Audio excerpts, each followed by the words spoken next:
नमस्कार मंडळी, आमच्या चॅनलमध्ये तुम्हा सर्वांचं खूप खूप स्वागत.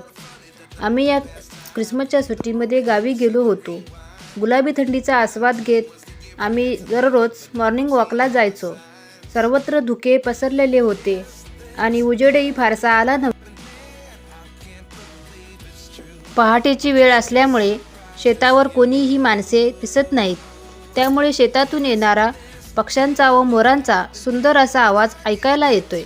मंडळी, मी तुम्हाला आज आमच्या गावचे घर दाखवत आहे.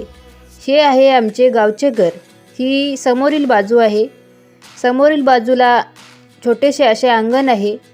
तसेच आमचे हे घर 2004 साली बांधलेले आहे.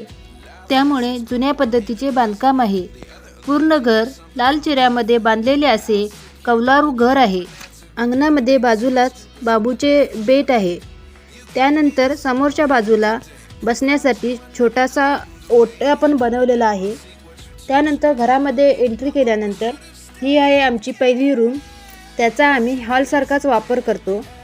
आम्ही सर्वजण कायम मुंबईला राहत असल्यामुळे गावच्या घरी फारसे फर्निचर नाही आहे. येथे थोडेसे आमचे शेतातील धान्य ठेवलेले आहे. तसेच बाजूलाच आमच्या मुली खिडकीमध्ये खेळत आहेत. तसेच आमच्या संपूर्ण घरातील फरशी पण ही जुनीच आहे. त्यामुळे आम्ही लवकरच रिनोव्हेशनचा प्लॅन करत आहोत. त्यावेळी आम्ही हे संपूर्ण चेंज करणार आहोत. त्यानंतर थोडे आत गेल्यानंतर हा आहे आमच्या घरातील दुसरा रूम. तसेच छोटेसे देवघर पण आहे इथे. त्याच्या बाजूलाच आमचे सर्व काही साहित्य ठेवलेले आहे. येथे आमच्या एक जुना असा पलंग ठेवलेला आहे. बाजूलाच या जुन्या पलंगावरती ह्या ट्रॉल्या बनवून घेतलेल्या आहेत. जेव्हा आम्ही रिनोव्हेशन करू तेव्हा आम्ही या किचनमध्ये बसवणार आहोत. त्यानंतर बाजूलाच हे छोटेसे कपाट आहे. त्यामध्ये आम्ही आमचे कपडे वगैरे सर्व काही साहित्य ठेवतो. जेव्हा आम्ही मुंबईला येतो त्यावेळी आम्ही सर्व आमचे साहित्य यामध्ये बंद करून ठेवून येतो. त्यानंतर येथे मधल्या रूममध्ये या बडोद्यांवरती आम्ही स्लॅब टाकणार आहोत आणि त्यावरती फरशी पण बसवणार आहोत व छोटासा रूम बनवणार आहे. त्यामुळे खाली जो पसारा आहे ते सर्व साहित्य आम्ही नंतर वर ठेवू.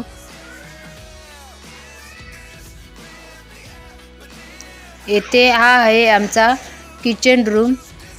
जेव्हा आम्ही गावी जातो तेव्हा आमच्या आजीच्या परंपरेनुसार आम्ही या मडक्यांमध्ये जेवण बनवतो. चुलीवरती जेवण बनवतो. ते खूपच टेस्टी लागते. त्यानंतर आमच्या किचन रूममध्ये पण भरपूर अशी भांडी सामान आम्ही काढलेलं नाही आहे, कारण आम्ही लवकरच रिनोव्हेशनचा प्लॅन करतो आहे. त्यामुळे सर्व साहित्य बांधून ठेवलेले आहे. त्यानंतर बाजूला छोटेसे बाथरूम आहे. बाथरूम पण जुन्या पद्धतीचेच आहे. ते पण आम्ही नवीन बनवणार आहोत. त्यासाठी सेपरेट असा रूम बनवणार आहोत.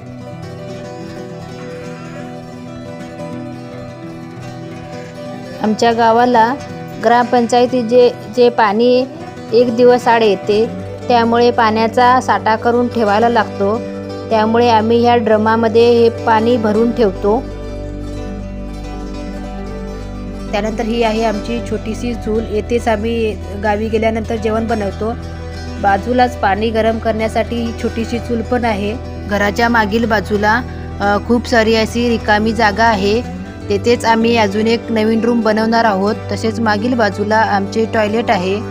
त्यानंतर बाजूला जी जागा आहे ती पण पडीकच आहे. त्यामुळे खूप सारे गवत वाढलेले आहे. घरामध्ये मागील बाजूला व समोरच्या बाजूला दोन्ही बाजूला दरवाजा आहेत. त्यामुळे कुठूनही एंट्री करता येते.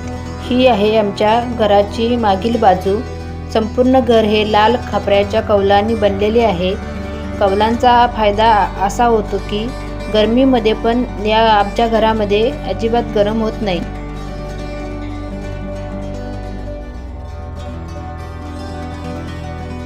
घराच्या मागील बाजूला पण एक नळ आहे. पुढे आणि मागे असे 2 नळ आहेत. घराच्या बाजूलाच चिंचेचे असे हे मोठे झाड आहे. त्या झाडावर आम्हाला नेहमी घुबडे बसलेली दिसतात. त्यानंतर बाजूला एक नारळीचे झाड पण आहे. तसेच बाजूला शेजाऱ्यांनी गवताच्या होळ्या पण रचलेल्या आहेत. ही आमच्या घराची बाजूची जागा आहे. इथे पण आमचे चिऱ्यामध्येच बांधकाम केलेले आहे. ही आमच्या घरातील खूप जुनी अशी खुर्ची आहे. दरवर्षी आम्ही गेल्यानंतर ह्या खुर्चीचा वापर करतो. आमचे घर हे मेन रोडला लागूनच आहे, त्यामुळे सर्व गाड्यांची रहदारी या मेन रोडनेच होते.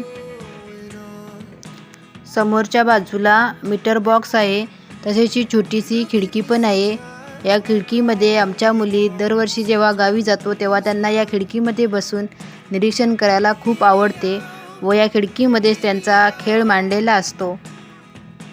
तुम्हाला आमचे गावचे घर कसे वाटले कमेंट्समध्ये कळवा आणि जर आमचे गावचे घर आवडले तर जास्तीत जास्त लोकांपर्यंत शेअर करा, लाईक करा आणि सबस्क्राईब करायला विसरू नका.